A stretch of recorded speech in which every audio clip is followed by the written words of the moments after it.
The alarm bells echoed through the Luna Station Communication Center at 0347 hours, jolting Lieutenant Hyan Wu from his routine monitoring duty. His coffee cup rattled against the metal desk as he rushed to his workstation, fingers dancing across the holographic controls. The deep space array had picked up something unusual, a transmission from beyond the outer rim. "This is different," he muttered, adjusting the signal filters. The transmission was weak, fragmented, but definitely artificial. Not natural space phenomena. Not human either. The voice that emerged from the speakers was strange, musical, in a way that made his skin crawl. It spoke in patterns that the computer slowly translated into broken English, then Korean. Hyan-woo's eyes widened as he listened. "2. Anyone who can hear this message, ... We are dying. So our worlds burn. Our children cry for help that never comes. We are the Zephyrian Coalition, and we are not warriors. We are farmers, teachers, healers, but the Kron Empire shows no mercy to the peaceful." The transmission crackled with static, then continued. "We do not ask for soldiers. We do not ask for weapons. We ask only for mercy. Food for our starving. Medicine for our wounded. Ships to carry our refugees to safety. We have heard whispers of your species across the void. They say humans have kind hearts. Please, if you can hear this, help us." Hyan-woo sat frozen for a moment, then scrambled for his emergency communication device. This was beyond his authority. This was first contact with alien life, and they were asking for help. Director Minho arrived at the station within the hour.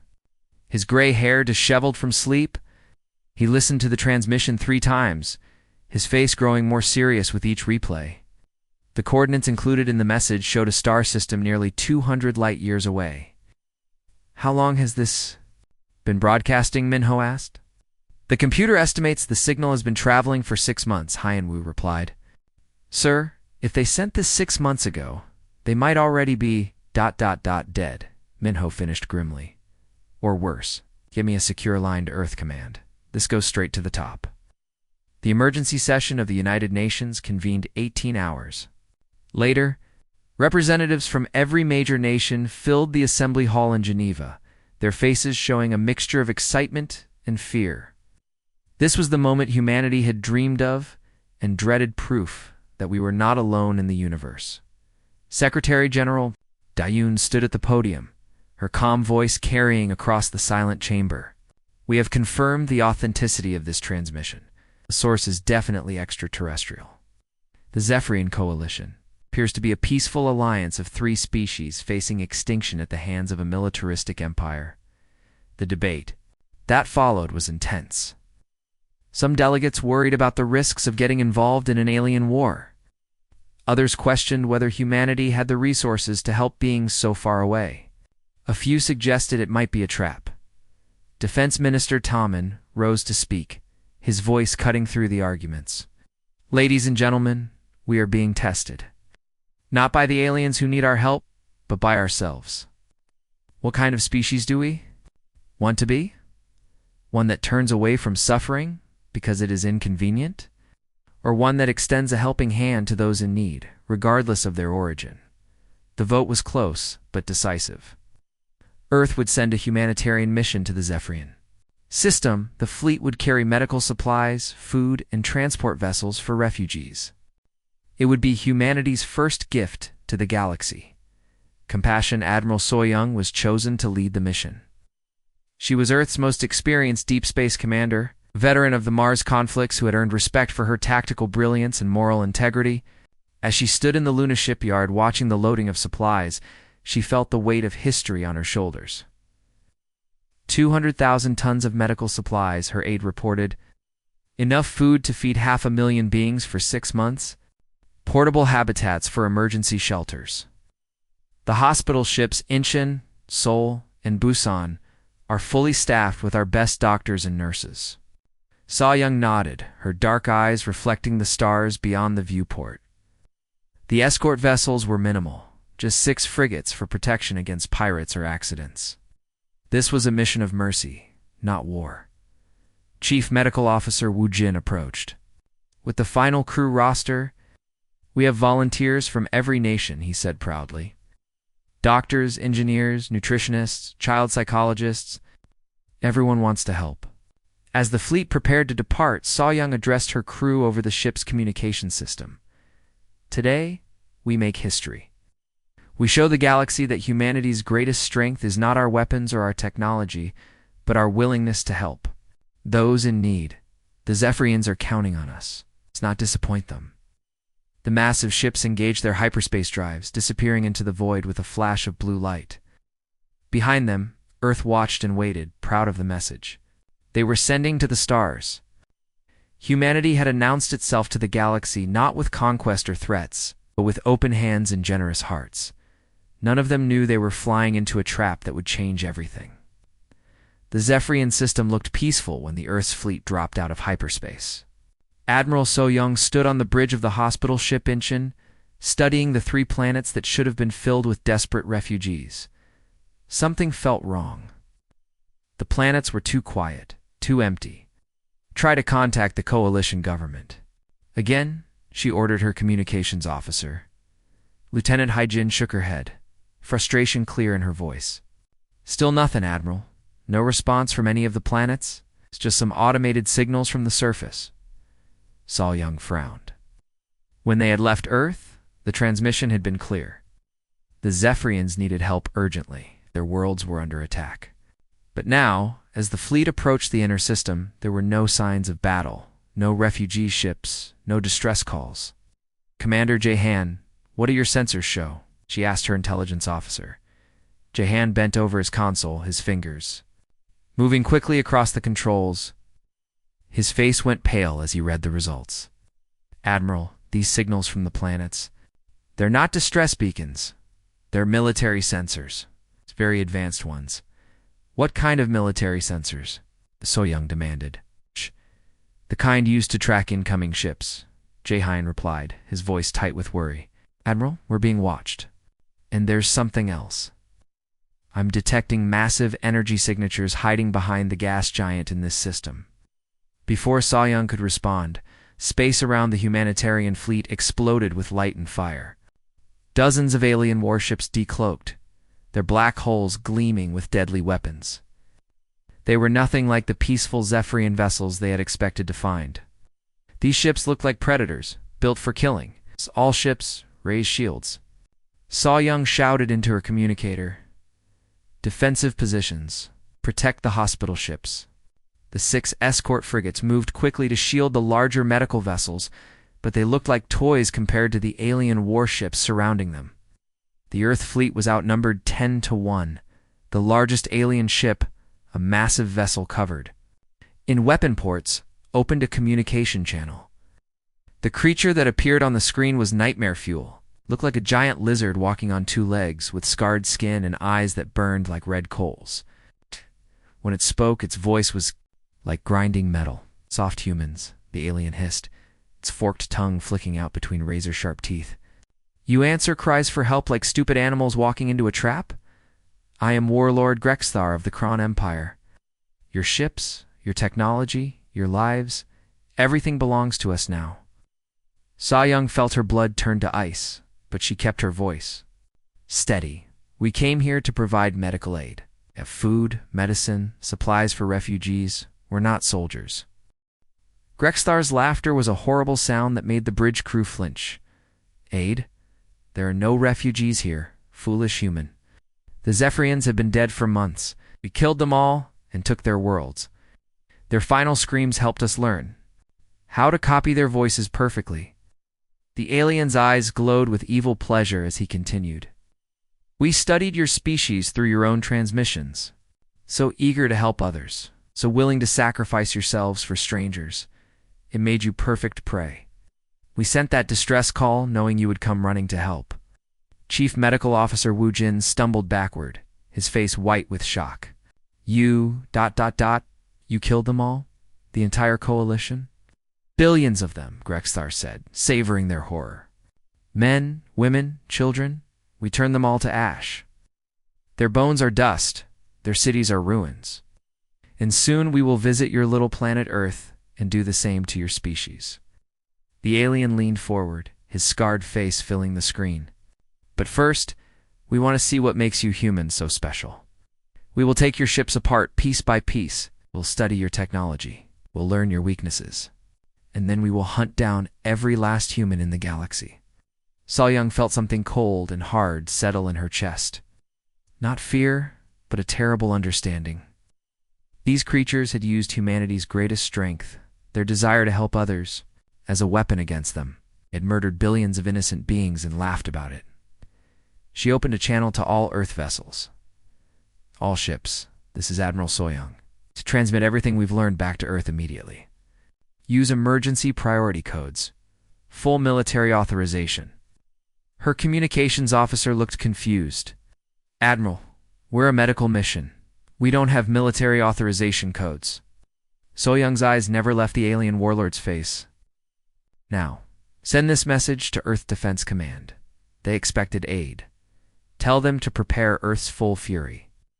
The quantum burst transmission shot through hyperspace just as the Kron ships opened fire. The first salvo destroyed the frigate Gwangju in a ball of fire, killing all 200 crew members instantly.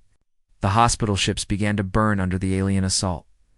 But far away, racing through the darkness between stars, a message was already reaching Earth, and when it arrived, something terrible would awaken.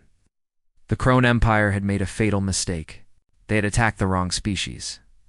They were about to learn what happened when you made humans truly angry.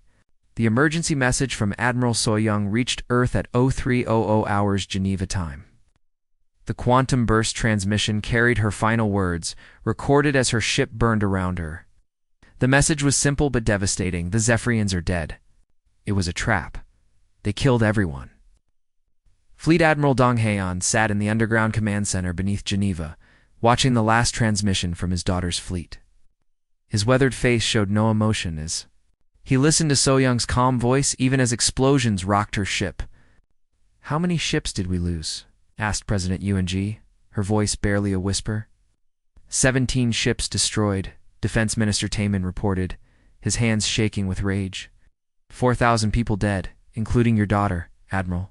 Only 3. Damaged vessels escaped. The room fell silent. On the screens around them, they could see the burning wreckage of Earth's first humanitarian mission to the stars. The hospital ships that had carried hope and healing now drifted as twisted. Metal in the void, Donghain closed his eyes for a moment, thinking of his daughter. I had been the best of them, brave, kind, always ready to help others. The aliens had killed her because she tried to save lives. When he opened his eyes, they were cold as winter. "Madame President," he said quietly, "I request permission to activate the Sword Protocol." Every person in the room tensed. The Sword Protocol was Earth's most secret military plan. It had been designed for one purpose: total war against an alien threat. Most people on Earth did not even know it existed. "The Kron made a mistake," said Admiral Sung-ho, commander of Earth's hidden deep space fleet. "They think we're weak because we sent doctors instead of soldiers. They have no idea what humanity can do when we're truly angry." President Yoon-ji stood up slowly. Her face was calm, but her voice carried the weight of absolute authority. "Used our compassion against us. They murdered billions of innocent beings. They killed our people who only wanted to help." She paused, her eyes hard as steel. "Want to see what Earth is capable of? Let's show them." The order went out across the solar system faster than light itself. On Mars, massive shipyards, hidden beneath the planet's surface, began to hum with activity. Production lines that had been dormant for decades roared to life. In the asteroid belt, mining platforms switched from gathering resources for civilians to producing military-grade materials. On Luna, weapons installations that most humans did not know existed, powered up for the first time in 50 years. Moon's dark side was not just a research facility, it was a fortress, armed with weapons that could destroy entire fleets. Admiral Sung-ho activated the holographic display, showing Earth's true military strength. The peaceful exploration fleet the public knew about was just a tiny part of humanity's space forces. Hidden behind the mask of scientific research and humanitarian missions, Earth had built a war machine that could break worlds. The Third Deep. "Space fleet is already moving," Sung-ho reported. 97 warships, including our newest dreadnought Seoul Busan, Thendaegu. They'll reach the Zephyrian system in 48 hours. Dong Haiyan studied the tactical display, his mind shifting into the cold, calculating mode that had made him Earth's greatest military strategist. Not enough. This isn't just about winning a battle. It's about sending a message to every species in the galaxy. Deploy all our deep space fleets. Sir, that's 300 ships, Taemin protested. Our entire space navy. Exactly, Dong Haiyan replied, his smile sharp as a blade. The Krone Empire thinks they're hunters and we're prey. Time to show them what happens when the prey has bigger teeth. Across the solar system, humanity's true nature began to reveal itself. The species that had seemed so eager to help others possessed a darker side. They had spent centuries perfecting the art of war, and now that skill would be unleashed on those who had betrayed their trust. The crew of the Dreadnought Soul received their orders as they raced through hyperspace. Captain Minjae read the mission briefing to his officers, his voice steady despite the magnitude of what they were about to do. The Krone Empire has declared war on humanity by attacking our humanitarian mission. They have committed genocide. Against the Zephyrian coalition, they have shown no mercy to the innocent. He looked up at his crew, seeing the cold determination in their eyes. We will show them the same mercy they showed to 4,000 of our people. The weapons officer, Lieutenant Heywan, checked her systems one final time. The Soul carried enough firepower to turn a planet into dust. Its particle beam arrays could slice through enemy armor like paper. Its quantum torpedoes could bypass any known shield technology. All weapon systems ready, Captain, she reported. We're prepared. To show them what human engineering can do? As the combined fleets of Earth's Space Navy moved through the darkness toward the Zephyrian system, a new chapter in galactic history was beginning. The species that had reached out in friendship had been betrayed. Now they would reach out with something else entirely. The Krone Empire was about to learn that humanity's greatest strength was not their compassion. It was their ability to turn that compassion into righteous fury when the innocent were threatened. The celebration on Warlord Grexthar's flagship ended abruptly when his sensors detected something impossible. 300 human warships dropped. Out of hyperspace in perfect formation, their sleek hulls gleaming with weapons the Krone had never seen before. This cannot be real, hissed his second-in-command, Vexen. The soft humans only had 17 ships. Where did these come from?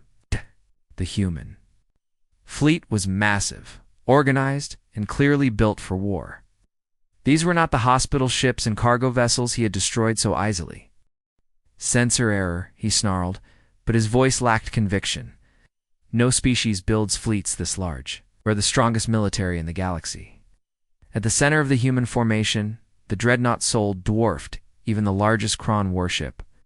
On its bridge, Admiral Kyungmin stood perfectly still, his face showing no emotion as he studied the alien fleet that had murdered his friends. His tactical officer, Hairan, was running combat calculations. All ships report ready for combat. Admiral, she announced, we outnumber them 3-1. Kung Min opened a communication channel to the Krone fleet. When he spoke, his voice carried across space like a death sentence. This is Admiral Kung Min Lee of the Earth Defense Force. You attacked a humanitarian mission. You murdered 4,000 people who came to help others. Surrender now or face the consequences. Grexthar's response was exactly what the humans expected. You dare threaten the mighty Krone Empire? We have conquered 100 worlds. We will grind your bones to dust, and I'm done talking, Kyungmin interrupted. All ships, you are free to fire. Show them what happens when they mistake kindness for weakness. The battle that followed was not really a battle. It was a demonstration of what happened when a species built for war faced enemies who had only ever fought peaceful civilizations. The Krone had conquered dozens of worlds, but they had never faced organized resistance. Their tactics were simple. Surround the enemy, use superior numbers, and rely on fear. Against the disciplined human fleet, these tactics were useless. Captain Ji-hoon commanded the destroyer Gwangju, named after the ship they had lost in the first attack. His crew worked with cold efficiency, their weapons officer Yujin targeting enemy weak points with surgical precision. Direct hit on their command center, Yujin reported as another Krone ship exploded in a ball of fire. There. not adapting to our tactics at all. The human weapons were terrifyingly effective. Particle beam arrays cut through Krone armor like it was paper. Quantum torpedoes passed through enemy shields as if they did not exist. Fusion warheads could crack the hull of any ship with a single hit. But it was the human tactics that truly destroyed the Krone fleet. The aliens had never faced an enemy that could think 3 moves ahead. Human ships moved like a pack of wolves, coordinating their attacks to trap and destroy their prey. Grexthar watched his fleet die around him, his confidence crumbling with each exploding ship. How is this possible? You sent medical supplies? We're supposed to be weak? Admiral Kungmin's image appeared on the Krone commander's screen. His eyes held no pity, no mercy, only cold judgment. We sent medical supplies because we thought you were civilized beings in need of help. We were wrong. You're nothing but animals that need to be put down. The Soul's main guns began to charge, their energy readings visible even through the chaos of battle. The massive dreadnought's weapons could destroy a city with a single shot. Grexthar had time for one final scream before his ship was vaporized, taking the last of his fleet with it, but Admiral Kyungmin was not finished. He opened a channel to all human ships, his voice carrying new orders. Fleet Command, this is Admiral Lee. Phase 1 complete. All Krone vessels in this system have been destroyed. Beginning Phase 2, we're going to their home system. Message was broadcast on all frequencies, ensuring that every Krone listening post in the sector would hear it. The humans were not just defending themselves, they were coming for the entire Krone Empire. On the bridge of the cruiser Incheon, Captain Sujin watched the debris field that had once been the Krone fleet. Her weapons officer, Young Ho, was already preparing for the next battle. Admirals. Orders are clear, she announced to her crew. We hunt down every Krone ship, every Krone base, every Krone world that supported this genocide. We show the galaxy what happens when you attack innocent people. The human fleet reformed and jumped to hyperspace, leaving behind only wreckage and the echoes of their promise. The Krone Empire had ruled through fear for 1,000 years, but now they were the ones who would know terror. Earth's children had been killed while trying to help others. The species that had reached out in friendship had been betrayed in the cruelest way possible. Now, humanity would teach the galaxy a lesson about the price of such betrayal. The Krone had awakened something they could not control. They had turned humanity's greatest strength, their desire to protect others, into their most terrible weapon. And now that weapon was coming for them. The crimson skies of Drathmar had never known fear. For 1,000 years, the Krone homeworld had been the center of an empire built on terror and conquest. Its massive fortress cities had never trembled under foreign weapons. Its people had never looked up at the stars with anything but arrogance. That changed when Earth's fleet arrived. Supreme Warlord Zethkal stood in his throne room, staring at the holographic display showing 300 human warships in perfect formation around his world. His generals cowered behind him, their earlier pride replaced by desperate panic. They destroyed everything, General Morgax reported, his voice shaking. 17 fleets. Gone. Every system we sent them to, they swept clean. They don't just win battles, they erase our forces completely. Zethkal had ruled the Krone Empire for 2 centuries. He had conquered dozens of worlds, enslaved billions of beings, and built his throne on the bones of his enemies. But he had never faced anything like these humans. They fought with a precision and fury that terrified him. How many ships do we have left? He demanded. 50 vessels, another general whispered. Maybe 60 if we count the patrol ships. They had 300. We cannot win this fight. On the Bridge of the Soul, Admiral Kungmin watched the Krone homeworld through the view screen. The planet was heavily defended with orbital platforms and defense stations. But after what the Krone had done to the Zephyrians, he felt no sympathy for them. Sir, the Krone are requesting to surrender, his communications officer reported. Put them through, Kyungmin replied coldly. Zethkal's image appeared on the screen.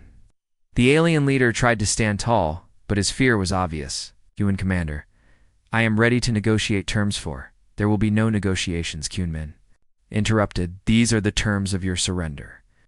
You will free every slave, every prisoner, every being you have conquered. You will dismantle your military. You will stand trial for the murder of the Zephyrin Coalition. You will provide payment to the families of every being you killed. The Kron leader's eyes blazed with fury. You cannot dictate terms to the Kron Empire. We are the rulers of this sector. You were the rulers, Kungmin corrected. Now you are defeated criminals. You have 1 hour to surrender completely, or we will show you why humanity doesn't. Negotiate with murderers. Across the planet's surface, the Kron population watched in terror as human ships moved into bombardment positions. For generations, they had been told they were the strongest species in the galaxy. Now they huddled in their cities, waiting for judgment from beings they had tried to hunt. Stefkel looked around his throne room at the generals and advisors who had helped him build an empire of horror. Their faces showed the same fear he felt. The Kron Empire was finished. We surrender, he whispered into the communicator. The liberation of the Kron slave worlds took 3 months. Human forces, supported by doctors and engineers, freed billions of beings from hundreds of different species. The sight of former slaves weeping as they were reunited with families they thought were dead was broadcast across the galaxy. Dr. Sumen, Admiral So Young's younger sister, worked tirelessly in the refugee camps. As she treated a young Zephyrian child who had somehow survived the genocide, she remembered her sisters. Final words. Tell them we tried to help. We did more than try, she whispered to the child. We won. The trial of the Kron leadership was held on the rebuilt Zephyrian homeworld. Zethkul and his generals faced justice for their crimes, while human engineers worked to repair the devastated planets. The galaxy watched as Earth demonstrated something new: the power to destroy completely. Combined with the wisdom to rebuild, Fleet Admiral Dong Haiyan stood before the newly formed Galactic Council, representing Earth at its first official meeting. The assembled species, former Kron subjects, neutral observers, and new allies listened with respect as he delivered humanity's message. We came in peace, he said, his voice carrying across the chamber. We offered help to those who needed it. We were betrayed, our people murdered, and billions of innocents slaughtered. But we want everyone to understand we do not seek to conquer, we seek justice. He gestured to the memorial wall, showing the faces of the 4,000 humans who had died. In the first attack, Earth will always extend its hand in friendship to those who need help. But to those who would use our kindness as a weapon against us, who would mistake our mercy for weakness, remember this: we are capable of great compassion. We are also capable of great anger. Choose carefully which one you want to see. The galaxy learned its lesson well. In the years that followed, the name Earth became known for 2 things: hope for those who needed protection, and terror for those who would harm the innocent. New civilizations that made contact with humanity were welcomed with open arms. Pirates and raiders who threatened peaceful worlds found themselves facing the full might of Earth's military. The balance was perfect: kindness to friends, destruction to enemies. The Kron Empire was gone, its worlds now free and rebuilding. The Zephyrian Coalition lived again, their children playing in gardens where once there had been only ash. Across the galaxy, billions of beings slept peacefully, knowing that someone was watching over them. They had expected aid from Earth. Instead, they had received something far more valuable: justice delivered with the full fury of a species that would never allow evil to triumph over good.